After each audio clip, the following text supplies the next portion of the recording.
Cleveland Clinic, Florida provides individualized treatment plans for excellent outcomes of health problems ranging from the most common to the most complex, even in cases considered untreatable by others. Cleveland Clinic, Florida. Every life deserves world-class care.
All right. Welcome to Friday. It is the KVJ show.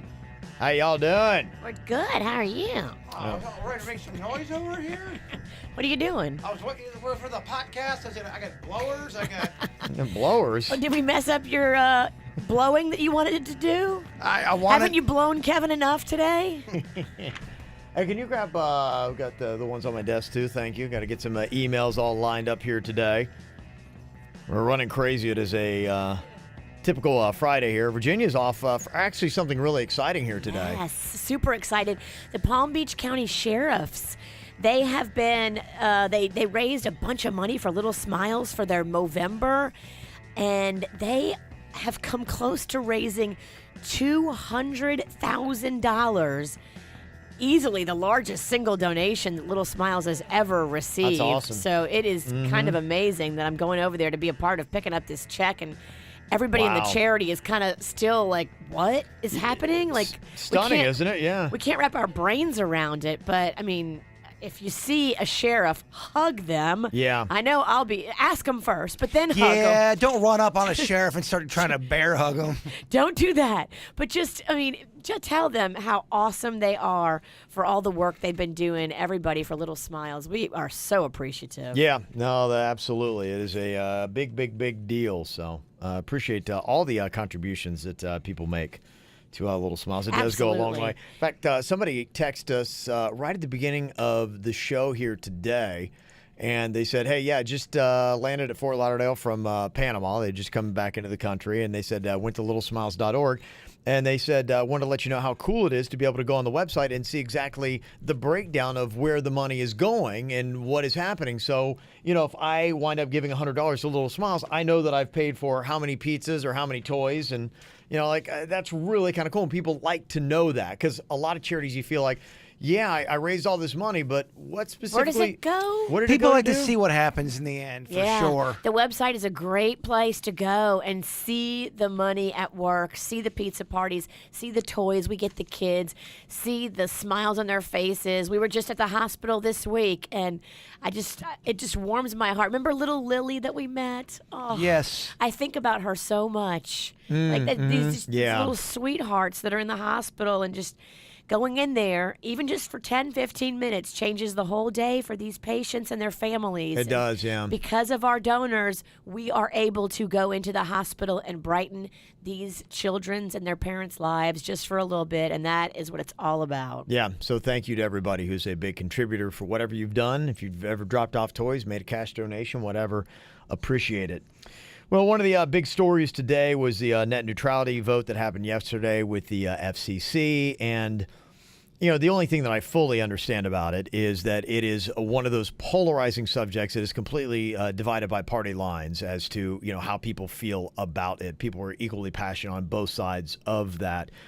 And I think you'll have to wait and see exactly what it winds up meaning. Net neutrality started 2 years ago, but people are very afraid. I know that the liberals are very much against the vote that happened yesterday, and the more conservative people are like, oh, no, this is great.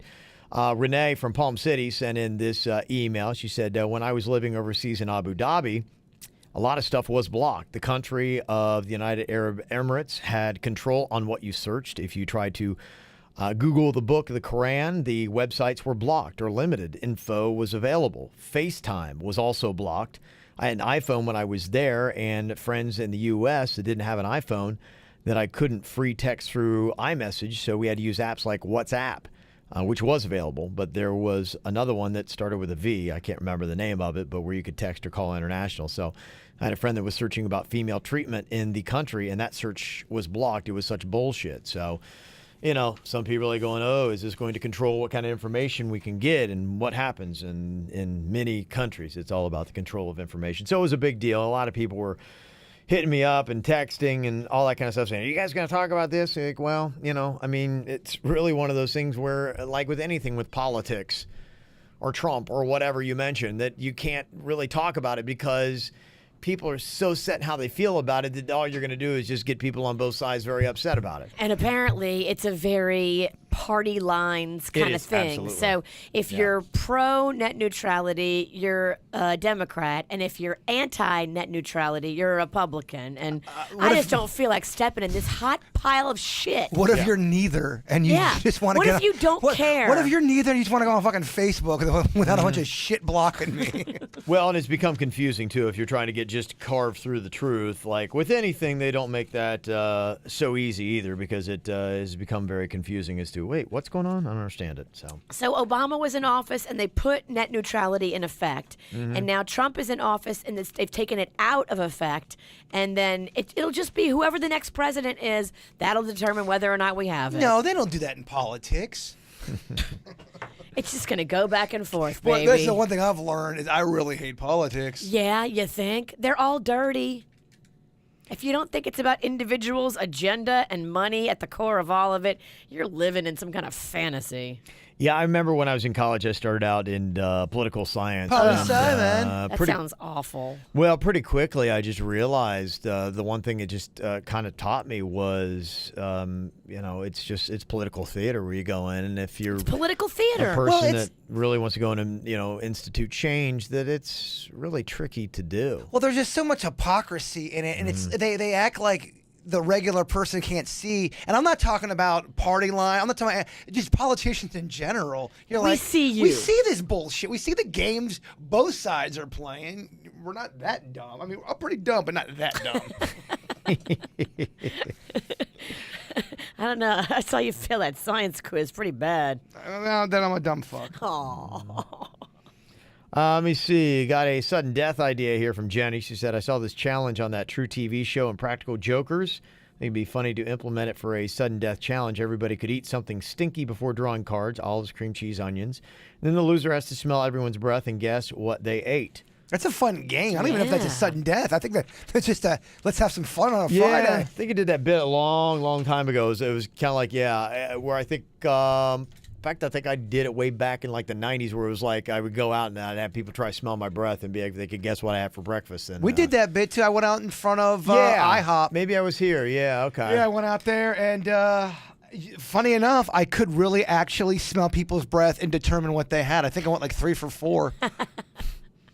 I have a good smeller though. You do. I had a banana at like 5:20 this morning, sitting in here looking at the websites. He walks in at like 30 minutes later and goes, "Did you just have a banana?" Like I had eaten it, it was gone, and he could still smell it. You have a good sniffer. Thank you. I've worked hard he on it. really does have a great sniffer. Yeah, that dude is all over it. Jaybird is. He's got tiny little nostrils, but he's got a great. Well, it's great in its abilities, and it's also great in its cuteness because it's like a little baby nose. I got some small ass nostrils. You do. Mm-hmm. Rocco might have bigger nostrils. Ooh, let's do a nose off between you and Rocco. Bring the kid in.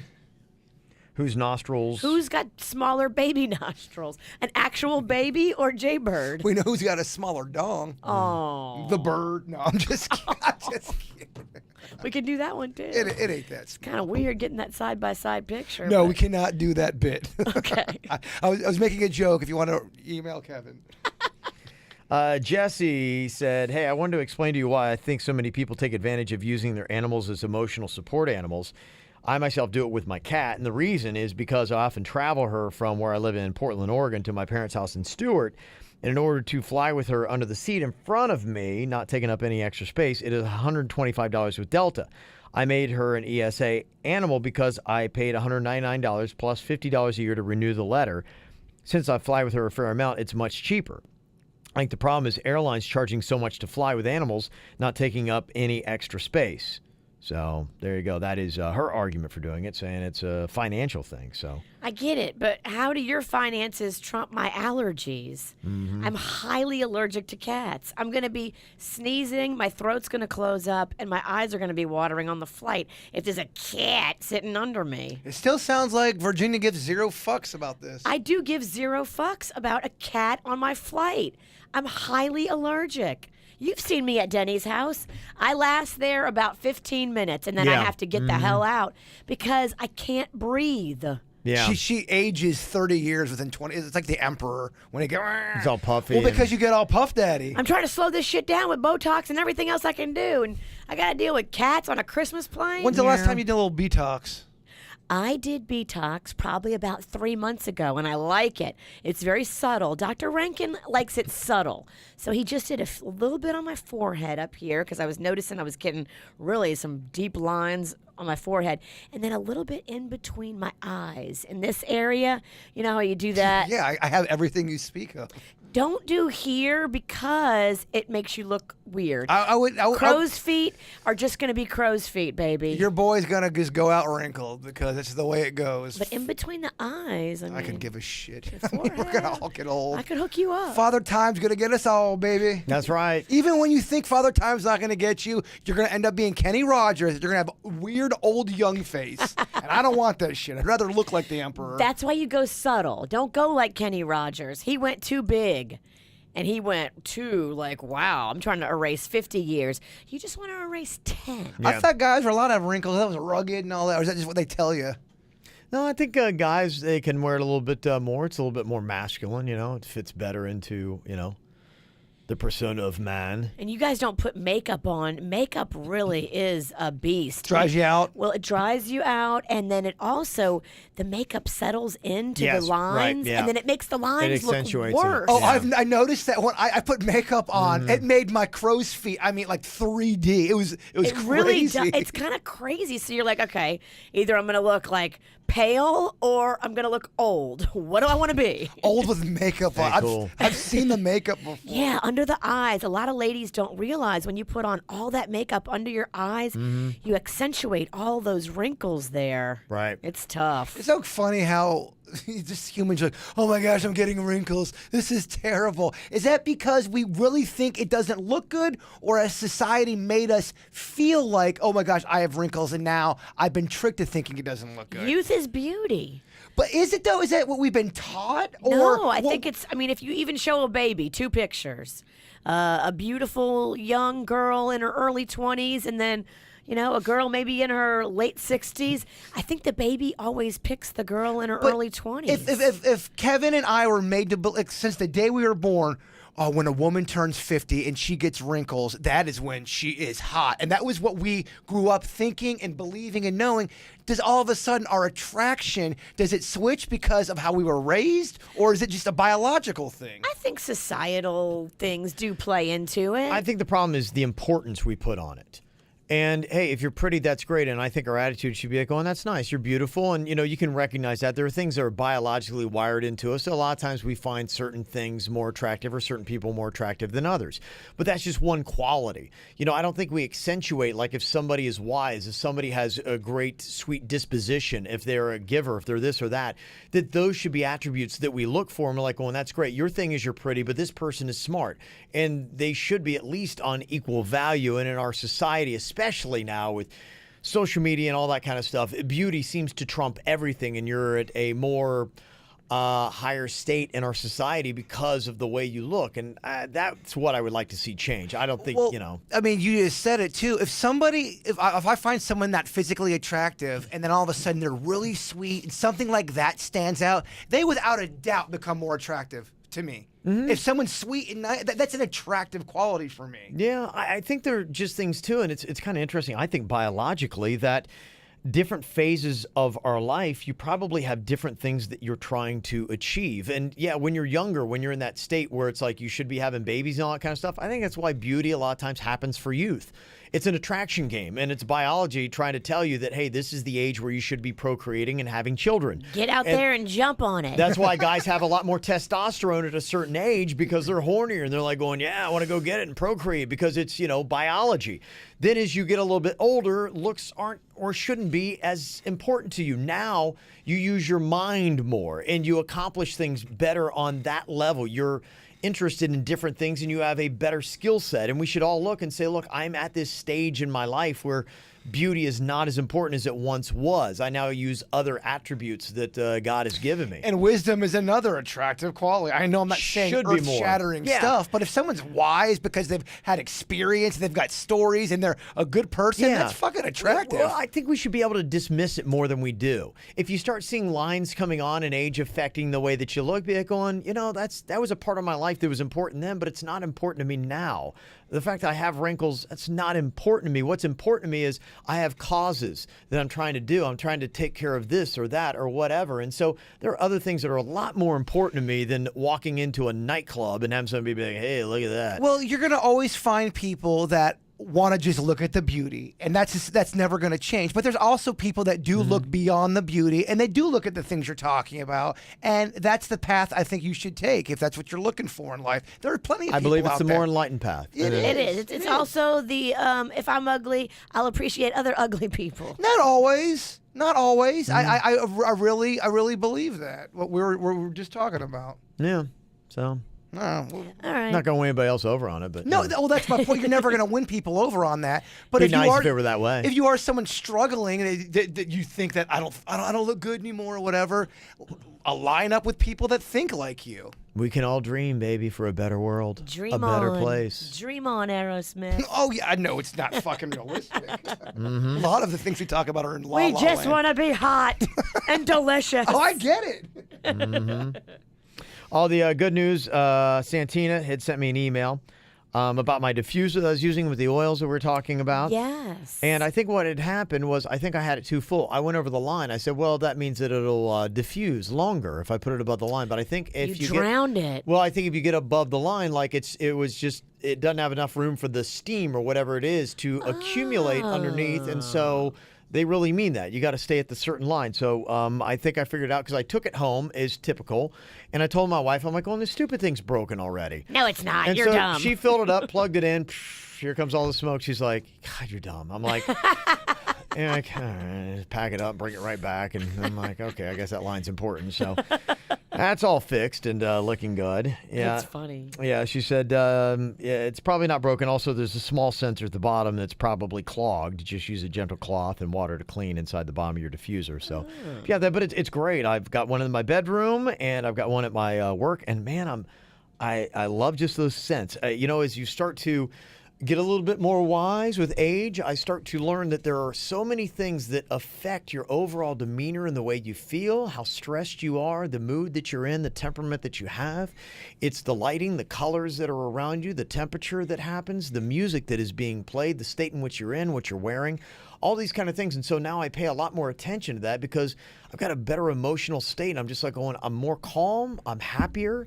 I'm enjoying life if I'm doing all these kind of things. Sleep was one of those things that I've told you. My gosh, sleep is so dang important. You ever walk around sometimes and you feel like you're there mentally, but you're on automatic pilot. You're absorbing stuff, but you're really just not conscientious of what's going in your brain, what's present. around. Yeah, you're not present. present. In the moment. And you'll be shocked as shit. All of those little subconscious thoughts and all this stuff that's around you, that's bleeding in your psyche. You don't even realize what it's doing to you because you're not conscious enough. You're not saying, oh, I should fucking not watch that before bed, or I should turn this off, or maybe I should listen to this uplifting thing. It's crazy. Yeah. It's crazy, Virginia. So it's little tricks like that you learn with age that, like, boy, if I could have told myself 10, 15, 20 years ago and been like going, hey, do this, try this. You may not think it's important now, but you're going to have just a better mental state. I was just even reading this about good night's sleep, and I'm so glad I'm out of that thing where, and I think people's their take on this is shifting a little bit, where for a long time in this country, we're like going, keep working, never take vacation, work, work, work. You're weak if you can't, go on 2 hours of sleep a night and get up and keep, bulldozing through the next day. That's such defective logic. It really is. And it's not going to be counterproductive to you living long and living happy. I wasn't enjoying life for many years because I was miserable. I felt bad. I ached. I hurt. I just was mentally in pain. And I started sleeping in the last year. I think really about it. It's not, necessarily a plug, but the sleep number thing, that's when I started looking at the sleep IQ thing going, crap, man, I'm not sleeping that much. And it was giving me poor scores. And so, in a sense, and I'm so... You don't want to score bad I'm so because you're competitive. Kevin. Yes.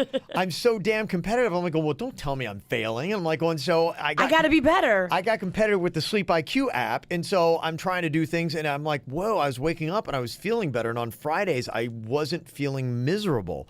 I'm like, this is a big difference, and it'll change everything. I was just reading even this today. They say having a good night's sleep helps people lose weight, which you probably already knew. But they said in this research, 3/4 of dieters who had regular sleep patterns found it easier to shed pounds. And 80% of good sleepers were also likely to follow consistent routines in their eating habits, like having 3 meals a day at regular times, which also helps people lose weight. They say the most effective dieters sleep between 7.5 hours and 8 hours a night. Fuck, I haven't done that since I was like 8. And that's a serious problem. Like, you gotta somehow get into that because it will affect how you look, how you feel, your mental state, everything. It's so important. And if you have problems that are keeping you from doing that, sleep clinics, whatever you got to do, just make it a sole mission in life to be able to get that amount of sleep.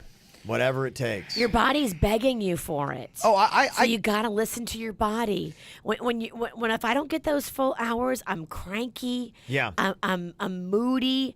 I don't perform well. I'm not a good mom. But I'm just going through the motions. But because it sounds like you guys don't have sleep issues. No. If you have sleep issues, it's not like you're not trying everything in the fucking world, because you are, and you can go to bed early, you can take medication. I mean, when I took medication for like real doctor, it made me into a lunatic, so I didn't want to do that anymore. So you get scared of that, and then you counting sheep. That doesn't work. That's a fucking myth, by the way. Do they have, like, because somebody I know one time had emailed us about sleep clinics.